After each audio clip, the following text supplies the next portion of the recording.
ஸ்ரீ குருப்பியோ நமக. நன்றாக குருவாழ்க, குருவே துணை. பரபிரம்ம ருத்ரகாயத்ரி ஞானஸ்தலத்தின் நண்பர்களுக்கு வணக்கங்களும் வாழ்த்துக்களும்.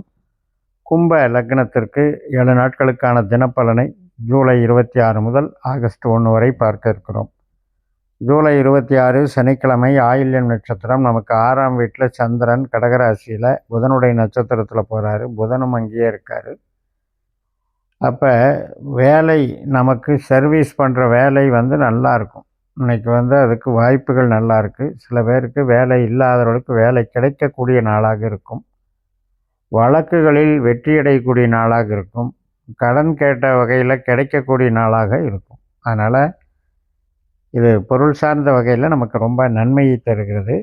மதியம் 3:51க்கு பின்னால் சந்திரன் 7ஆம் வீட்டுக்கு போயிடுறார். மக நட்சத்திரம், கேதுனுடைய நட்சத்திரம்.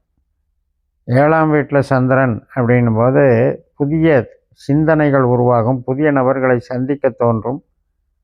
கேது அங்கே 7ஆம் வீட்டில் இருக்கிறவர் சுக்கிரனுடைய நட்சத்திரத்திலையும் புதனுடைய உபநட்சத்திரத்திலையும் இருக்கனால சின்ன சின்ன நெருடல்கள் பார்த்துக்கணும். பட் அதே நேரத்தில் நம்ம என்ன முடிவு எடுக்கிறோமோ அதை செயல்படுத்தக்கூடிய நாளாக இன்றைக்கி இருக்கும். எதிர்பார்த்தபடி நமக்கு உறவுகள் நமக்கு கை கொடுக்கும். உறவுகள் நமக்கு பக்கபலமாக இருக்கும். குழந்தைகள், கணவன் மனைவி உறவு, கலை தொடர்புகள், கலை சார்ந்த பணிகள், இதுக்கெல்லாம் சிறப்பாக இருக்கும். ஒரு கான்ட்ராக்ட் இதெல்லாம் ரெடியாகும். மெயினாக மகிழ்ச்சிகரமான நாளாக இருக்கும்.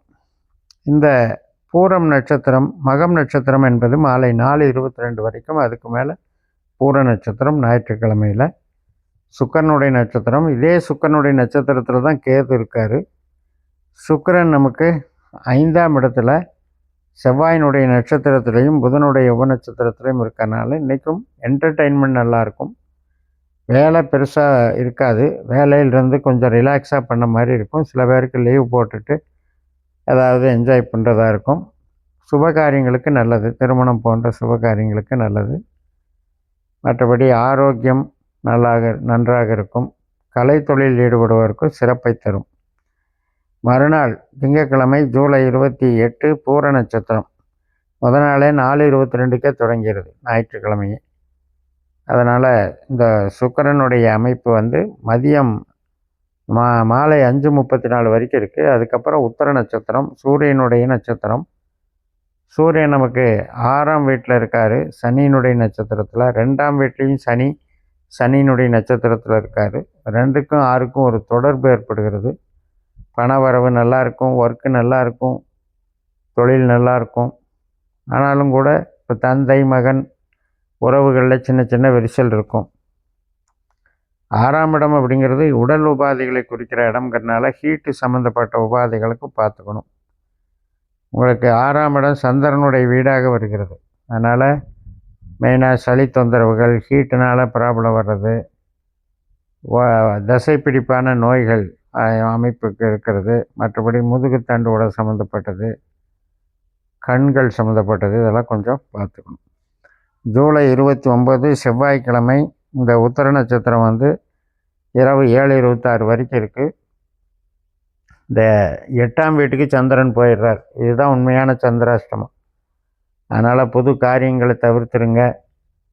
பேச்சுவார்த்தைகளில் கோபதாபங்கள் இருந்தால் அதிகமாக வம்பு வழக்குகள் பெருசாயிரும். முடிஞ்ச அளவை தனித்து அதை விட்டு கொடுத்து போகிற மாதிரியோ அல்லது தனித்து நீங்கள் உங்களுடைய வேலை பார்க்குற மாதிரியோ பார்த்துக்கணும். அதிகமான கான்டாக்ட் இருக்கும்போது தான் நமக்கு பிரச்சனை வருது. அதே மாதிரி கடன் பிரச்சனைகள். இப்போ ஏற்கனவே கடன் பிரச்சனை ஓடிட்டுருக்கு அப்படின்னா இன்றைக்கி அதனுடைய ஸ்ட்ரெஸ் அதிகமாக இருக்கும். ரொம்ப வலியுறுத்தி கேட்குறது, ரொம்ப நம்மளை டார்ச்சர் பண்ணுறது, இது மாதிரியான விஷயங்கள் பார்த்துக்கணும். நைட்டு 7:26க்கு அஸ்த நட்சத்திரம் தொடங்குறது. சந்திரனாகவே வேலை செய்யுது. இந்த நாளும் கொஞ்சம் பார்த்து ரொம்ப இதாக நடந்துக்கணும். இந்த அஸ்த நட்சத்திரம் மறுநாள், அதாவது புதன்கிழமை ஜூலை 30 நைட்டு 9:52க்கு தான் முடியுது. அதனால் ரொம்ப ரொம்ப கேர்ஃபுல்லாக இருந்துக்கிறது நல்லது. அதுக்கப்புறம் சித்திரை நட்சத்திரம் பரவாயில்ல. ஜூலை 31 வியாழக்கிழமை முழுக்கமே நமக்கு சித்திரை நட்சத்திரம் தான், செவ்வாயினுடைய நட்சத்திரம். 8ஆம் இடமான கன்னிராசியில் 2 பாதம், 9ஆம் இடமான துளாராசியில் 2 பாதம். செவ்வாய் நமக்கு 7ஆம் வீட்டில் இருக்கிறதுனால 7ஆம் வீட்டிலேருந்து 8ஆம் வீட்டுக்கு இப்போ மாறிடுறார் கரெக்டாக. மாறி அவர் வந்து சூரியனுடைய நட்சத்திரத்துலேயும் குருவனுடைய உப நட்சத்திரத்துலேயும் இருக்கிறதுனால கொஞ்சம் ஹார்ட் ஒர்க்கு பண்ண வேண்டி வரும், களைப்பாக இருக்கும். மற்றும் நம்ம இந்த ஏற்கனவே ஓடிட்டுருக்கிற சிக்கல்களை நினச்சி வருத்தப்படக்கூடிய அமைப்பு. அதனால் கோபப்படாமல் பார்த்துக்கணும். 8ஆம் இடம் செவ்வாய் அப்படின்னாலே டென்ஷன் ஆகும். அந்த டென்ஷனை குறைச்சிக்கணும். ஏன்னா கிரகங்கள் அதனுடைய வேலை செய்யும். நாம் வந்து அதை புரிஞ்சுக்கிட்டு பக்குவமாக அதில் இன்வால்மெண்ட்டை கொஞ்சம் ரிலாக்ஸ் பண்ணிக்கிட்டு மைண்டை டைவெர்ட் பண்ணிக்கிட்டு யோகா, மெடிடேஷன், வழிபாடு இப்படி போய்க்கணும். ஆகஸ்ட் 1ஆம் தேதி வெள்ளிக்கிழமை சுவாதி நட்சத்திரம். நமக்கு 9ஆம் இடமான பாக்கியஸ்தானத்தில் துளாராசியில் ராகுனுடைய சுவாதி நட்சத்திரத்தில் சந்திரன் போகிறாரு. நம்ம லக்னத்திலேயே ராகு குருவோட நட்சத்திரத்தில் இருக்கார். குரு 5ஆம் இடத்துல ராகுவோட நட்சத்திரத்தில் இருக்கார். 1-5 நட்சத்திர பரிவர்த்தனை. அதனால் குழந்தைகள் சம்மந்தப்பட்டது, சுபகாரியங்கள் சம்மந்தப்பட்டது, கமிஷன் வகை சம்மந்தப்பட்டது, கலைத்துறை சம்மந்தப்பட்டதுக்கெல்லாம் இன்றைக்கி நல்லாயிருக்கும்.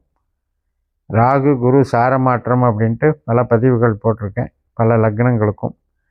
அதனால் கும்ப லக்னத்துக்கு யாருக்கெல்லாம் ராகு திசாபுத்தி, குரு திசாபுத்தி அந்த நடக்கிறவங்க இந்த 1ஆம் இடம் 5ஆம் இடம் நட்சத்திர பரிவர்த்தனை என்பது மூளை உழைப்பு சார்ந்த பணிகளுக்கும் கலை தொடர்பான பணிகளுக்கும் நன்றாக இருக்கும்.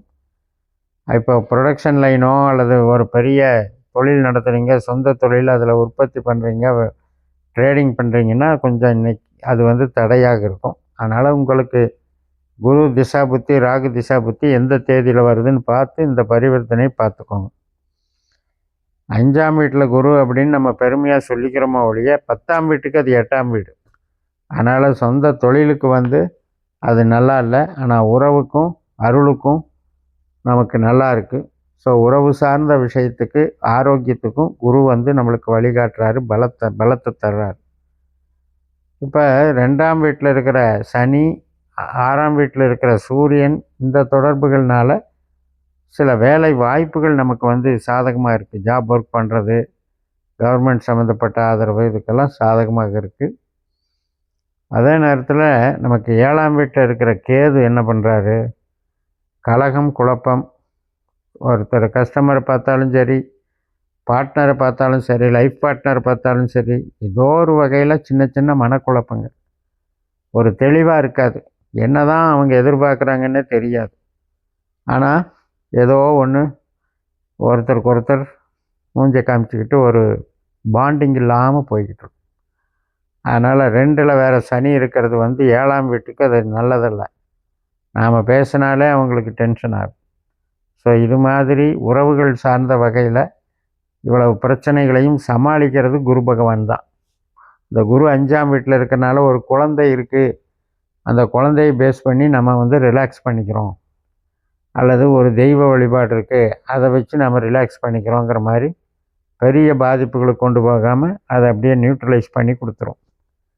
ஸோ இந்த கும்பத்துக்கு பொறுத்த வரைக்கும் உறவுக்கும் பொருளுக்கும் ஒரு சரிவிகிதமாக இந்த வாரம் இருக்கும் என்று சொல்லி நிறைவு செய்கிறேன்.